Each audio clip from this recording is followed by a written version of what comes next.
Bonjour à tous et à toutes. Donc comme vous l'avez déjà pu le remarquer, il arrive qu'il y ait des choses imprévues qui s'installent sur vos navigateurs internet.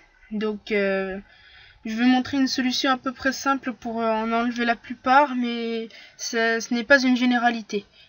Donc la plupart du temps, ce sont des extensions auxquelles on ne s'attend pas et qui sont automatiquement installées au navigateur durant l'installation d'un logiciel quelconque. Alors comme vous voyez ce petit icône ici, 3 barres. Donc vous allez ensuite dans outils, puis dans extensions. Là je m'en suis mis une exprès pour vous montrer. Donc il y a Bookmark Tube, cette chose casse-pied là, donc qui fait des pubs en plus. Donc moi je désactive tout le temps avant. Hop, je supprime. Attendez, juste avant de supprimer, regardez tout ce que ça fait. Vous pouvez toujours vérifier ce que ça fait en appuyant sur autorisation. Ici, c'est les données des sites web, les onglets, votre activité de navigation, bref. Les pubs que vous connaissez, c'est-à-dire il vous fait des pubs en fonction de ce que vous cherchez. Mais bon, passons. Alors, pour continuer à vous protéger de certains virus, il y a un logiciel, un antivirus plutôt, qui s'appelle Avira, qui est plutôt simple et qui est plutôt simple, propre et qui enlève la plupart des virus et vous propose de nombreuses options, facile à utiliser, pas besoin d'être un expert ou quoi que ce soit. Donc vous tapez Avira, comme vous le voyez, c'est déjà une grande société qui en fait même pour vos smartphones.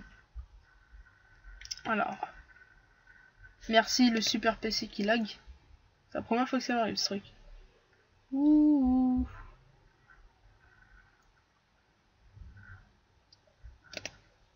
Ah ouais, j'ai oublié de vous dire, ça existe aussi en extension pour comment ça s'appelle déjà, pour navigateur, mais je vous parlerai de ça après. Alors 01.net pour moi c'est la référence. Donc c'est là-dessus que je télécharge la plupart des logiciels gratuits. Et après ceux qui sont pas gratuits, vous doutez bien que je les achète pas. Bon. Donc après vous téléchargez, vous l'aurez sûrement dans téléchargement, mais bref, à la fin de l'installation, il faudra créer un compte à partir d'une adresse mail, même une adresse mail bidon, juste histoire que ça fonctionne, et vous aurez ça.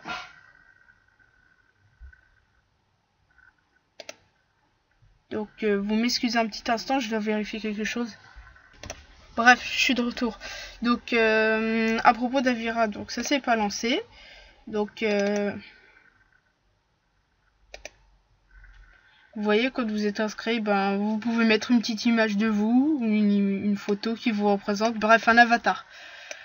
Ce que vous voulez. Et donc, vous vous doutez bien que vu que c'est une grande société, tout n'est pas forcément gratuit. Donc ici, il y a l'antivirus gratuit que vous pouvez télécharger. Parce que après que vous ayez installé Avira, ça se présente comme ça, sur cette petite page-là. Mais si vous voulez voir en plus grand, être plus informé, vous appuyez ici. Hop là, pardon, c'est pas ici. Hop là. Attendez, je vous dis où ce qu'il fallait cliquer. J'ai complètement oublié. Non, c'était pas là.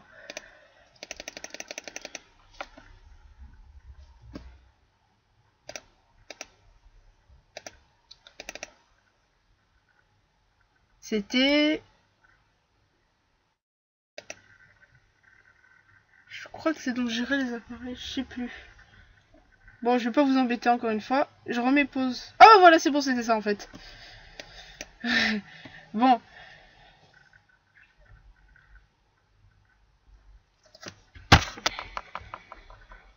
La page se charge. Donc comme je vous ai dit, très bien présenté, propre, etc. Je me souviens, oui, voilà. Il avait plutôt une réputation de ralentir énormément l'ordinateur à l'époque, cet antivirus. Mais en fait, c'était surtout dû à l'époque. Il y avait des ordinateurs plutôt lents. Et mais surtout aussi le virus, le virus, n'importe quoi. L'antivirus n'était pas optimisé pour les ordinateurs, ce qui causait des lags. Et donc voilà, vous arrivez sur cette page. Ici, vous avez votre identifiant, vous pouvez modifier l'image, c'est plutôt propre. Ensuite, ici, vous avez le nom de votre ordinateur. Voilà, et juste à côté là vous pouvez aussi mettre ça comment dire, un smartphone. L'antivirus se met sur un smartphone, oui, ça se télécharge sur le store, c'est gratuit. Et vous pouvez, comment dire, vérifier toutes les applications. Ici, vous pouvez mettre d'autres ordinateurs, d'autres tablettes. Et ensuite, à partir d'un moment, ça devient payant, vous savez bien. Mais c'est pas une durée, je veux dire, c'est à partir d'un moment où vous mettez trop d'appareils, qui vous demande de payer, parce que vous doutez bien que il y a quand même un petit but lucratif dans tout ça. Et ici, il vous propose d'autres applications de sécurité en rapport avec Avira. Donc, ici, vous avez la protection d'identité, c'est automatique avec Avira, il y a de ça parler chez moi parce qu'il y a aussi l'ordinateur portable. Système Speed Up, automatiquement, si vous installez Avira normal, il vous installe ça, mais pas pour vous le faire fonctionner, juste pour vous le montrer, histoire de vous le montrer, et cette fois c'est payant. Ça, c'est un petit truc en plus payant. En fait, Système Speed Up, c'est un moyen d'optimiser l'ordinateur et afin que le processeur soit moins chargé, que ça soit un peu plus rapide. Mais c'est payant, comme je vous l'ai dit. Browser Safety, c'est une extension, ici, là. Et elle vérifie chaque page. Vous voyez, par exemple, le site internet sécurisé, aucune menace connue. Et ici, antivol.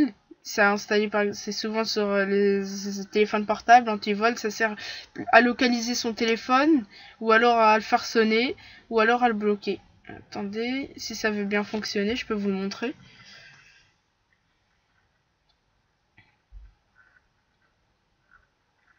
Donc soit sonner, soit bloquer. Ah oui, aussi on peut bloquer certains contacts depuis son téléphone. Si par exemple il y en a un qui vous casse les pieds, et ben vous pouvez faire ça. Donc ici vous cliquez sur localiser pour savoir où se trouve votre téléphone sur la carte du monde. Si jamais vous le perdez, si jamais vous le perdez, vous pouvez le bloquer. En attendant, ici c'est qu'un choix. Là, vous pouvez jouer un son. Et pour le bloquer, bah, comme voilà, vous cliquez sur le bloquer. Vous avez un code PIN à entrer. Voilà, vous donnez le numéro de téléphone. Et ensuite, si vous pouvez le déverrouiller au pire. Donc voilà. Et depuis votre téléphone sur l'application, vous pouvez bloquer des contacts. C'est par exemple, t'as donné ton numéro à quelqu'un qui te casse les pieds, et ben tu peux le supprimer. Mais bon, là je suis beaucoup partie sur les smartphones et tout ça. Donc on revient à ce qui se passe sur les ordi.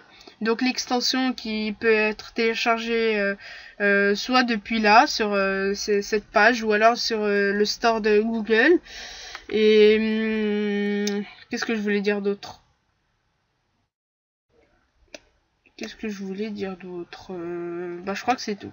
Donc voilà. Et ensuite, voilà comment se présente Avira. Hop.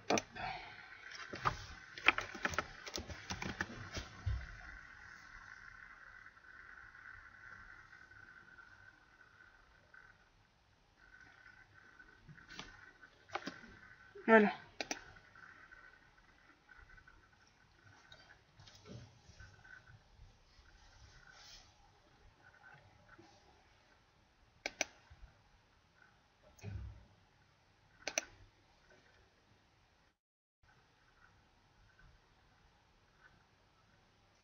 Donc vous voyez ici, c'est pas très compliqué. Firewall, c'est pour vous bloquer de certaines pop-up, des bêtises comme ça sur internet. Vous pouvez mettre un mode jeu. Un mode jeu, c'est-à-dire quand vous installez des choses et que vous voyez, ça vous arrive, il y a certaines choses inoffensives que l'antivirus bloque parce qu'il considère ça comme plutôt étonnant de la part d'un logiciel. Mais bon, c'est souvent le cas lors de l'installation d'un jeu. Et ensuite là vous voyez, comme je vous ai dit, en download security sur internet firewall, là il vous donne l'état à peu près, et ici vous pouvez faire analyser le système, installer des mises à jour, protection en temps réel, c'est-à-dire dès que vous téléchargez un fichier ou que vous voulez lancer un certain fichier, Avira comment dire, l'inspecte et vous dit s'il est hors de danger ou s'il y a un contenu qui pourrait être nocif pour l'appareil ou l'ordinateur. Et donc dans ce cas, il trouve tout le temps un moyen de vous dire que c'est pas possible de le lancer. C'est n'importe quoi, juste pour vous dire. Par exemple, l'autre jour, vous connaissez les émulateurs de Nintendo 64. J'ai téléchargé un ROM. Et donc c'est souvent des petits .exe, c'est-à-dire vous téléchargez au format .exe et le petit installateur vous propose est-ce que vous voulez télécharger Toolbar, Babylon, vous savez, des bêtises pour navigateur. Et donc comme Avira, si vous voulez, a sniffé un peu le truc. Alors il a arrêté, il m'a dit que votre ordinateur n'est pas en mesure de faire fonctionner ce logiciel. Donc comme vous vous en doutez, c'est bidon. Donc tout ce que vous avez à faire, c'est venir ici, enlever le mode temps réel. Vous voyez? Et donc lui, voilà, votre ordinateur n'est pas sûr, etc. Mais bon, quand vous avez affaire à un truc important que votre ordinateur ne vous laisse pas faire à cause d'Avira, vous pouvez désactiver ça. Bref. Donc c'était à peu près tout. Donc merci d'avoir regardé la vidéo et à bientôt.